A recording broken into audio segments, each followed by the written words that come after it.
Non ક્રિમિનલનો દાખલો તમે ક્યાંથી બનાવવાનો છે, કયા કયા ડોક્યુમેન્ટ લાગે, આ દાખલો કોણ બનાવી શકે છે?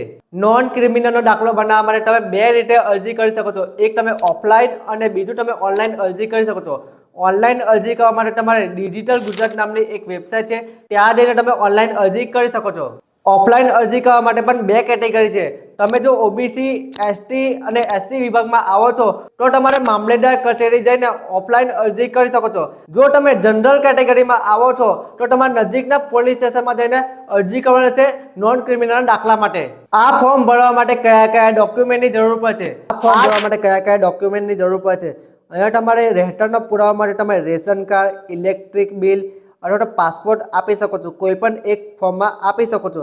આઈડી પ્રૂફમાં વાત કરીએ તો તમારે ઇલેક્શન કાર્ડ, પેન કાર્ડ, આધાર કાર્ડ, ડ્રાઇવિંગ લાયસન્સ આપી શકો છો. આવકની વાત કરીએ તો ઇન્કમ પ્રૂફ આપવાનું છે. તેમાં તમે ઇન્કમ સર્ટિફિકેટ, સેલેરી સ્લીપ હોય તો સેલેરી સ્લીપ આપી શકો છો. ત્યારબાદ કાસ્ટ સર્ટિફિકેટની વાત કરીએ તો તમે સ્કૂલનું સર્ટિફિકેટ, તમારી પાસે કોઈ એફિડેવિટ કરેલું હોય, જન્મનું પ્રમાણપત્ર હોય અથવા તો તમારે જે જાતિનો દાખલો છે એ જાતિનો દાખલો પણ અહીંયા આપી શકો છો.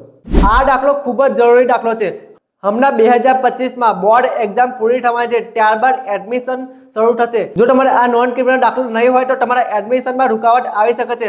અથવા તો કોઈ પણ સરકારી ફોર્મ ભરવા માટે, કોઈ પણ સરકારી યોજનામાં ફોર્મ ભરવા અથવા કોઈ પણ સરકારી નોકરી માટેના ફોર્મ ભરવા માટે આ નોન ક્રિમિનલ દાખલાની જરૂર પડે છે.